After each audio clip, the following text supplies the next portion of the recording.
तुलसी हो जाएगा तो इधर आना तो।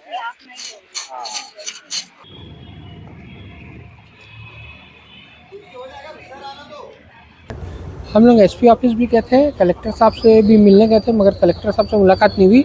एडीएम को दिए हैं ज्ञापन और एसपी ऑफिस में एसपी मैडम को दिए हैं। क्या मामले खुलेगा? मामला ये था कि अभी मैंने खुद ने एफआईआर दर्ज कराई थी। धर्मापुर में जो चर्च चल रहा था, जो आवासीय भूमि के नाम से पहले बनाया गया, और उसमें जो बहुत सारी त्रुटियां पाई गई, अवैध लेन देन पाए गए और बहुत सारे उपकरण जब्त हुए हैं जो इंडिया के नहीं है, वो है अमेरिका के, है ना। और उनका मुख्य काम था हिंदुओं को धर्मांतरित करना। उस संबंध में भी एक चर्च बना है पनेका में।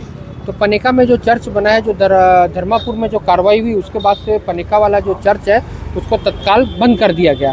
2 हफ्ते से हम जा रहे हैं तो वहाँ कोई मतलब बंद ही मिल रहा है। संडे के संडे वहाँ प्रार्थना होती थी। लगभग 300 लोग हर रविवार को आते थे। 2 व्यक्ति से वो चर्च प्रारंभ हुआ और लगभग 300 व्यक्ति तक पहुँच गया। और लगभग हमारा एक अनुमानित लागत है 1-1.5 करोड़ की लागत से वो भवन बना होगा। और वह ज़मीन जो पनेका ग्राम पंचायत से भवन निर्माण या आवासीय निर्माण के नाम से ली गई थी, मगर वहाँ पे अवैध रूप से हमारे हिंदुओं का मतांतरण के बाद धर्मांतरण यह कार्य चल रहा था। चूँकि हिंदू हमारे जो भोले भाले लोग हैं, जो जैसे भीख मांगने वाले लोग हो गए, या जो विधवा जो हमारी बहनें हैं, और जो गरीब परिवार के लोग हैं, उनको प्रलोभन देकर या मेडिकल का सुविधाएं देकर या स्कूल की शिक्षा देकर उनका धर्मांतरित करा लिया जाता है, मतांतरित करा लिया जाता है। तो हम उस संबंध में शिकायत करने एसपी मैडम और कलेक्टर साहब के पास गए थे। और सबसे बड़ी बात यह है कि वो जो ज़मीन ली गई थी, वो एक रूबी दान नाम की महिला के नाम से अलाट हुआ है। वो कॉन्फ्लुएंस कोई कॉलेज है यहाँ पे, वहाँ की प्राचार्या है। और इतनी संपत्ति जो लोगों को पैसों में देख के जो धर्मांतरित करा रहे हैं, इनके पास इतना पैसा आता कहाँ से है?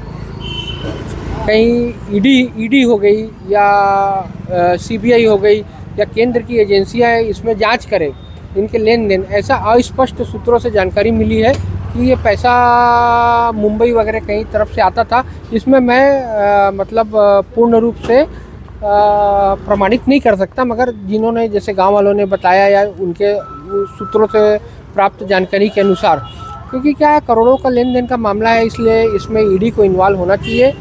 ईडी या सीबीआई को, केंद्र की एजेंसी को इन्वॉल्व होना चाहिए। हमने एसपी मैडम से और कलेक्टर साहब को भी इसकी पूरी जानकारी दे दी है।